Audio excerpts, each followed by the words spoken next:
Напрямую задать интересующие вопросы представителям правоохранительных органов имели возможность студенты Сибайского института Башкирского государственного университета.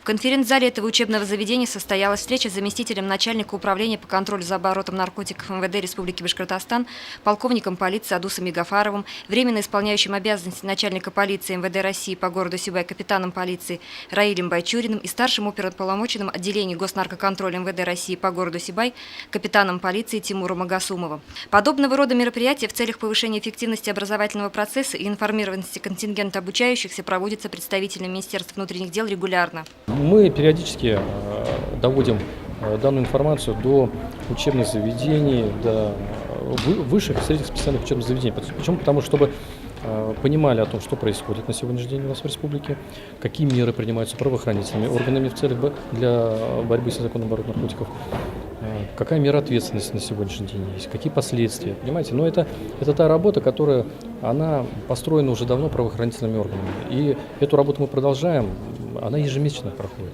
И цель основная – это, конечно же, доверие правоохранительных органов у населения, чтобы население понимало, что можно обращаться и нужно обращаться по любым вопросам правоохранительных органов, даже в случае, если вы узнали готовящихся, совершаемом преступлении, неважно, в сфере же незаконного оборота наркотиков или же в целом общеуголовно. Поэтому это основная задача заключается в том, чтобы проводить встречи по различным тематикам и общаться, отвечать на те вопросы, которые на сегодня складываются у населения. В рамках встречи студенты заслушали информацию о наркоситуации в регионе и городе, получили ответы на вопросы, касающиеся деятельности органов государственной и исполнительной власти, правоохранительных структур.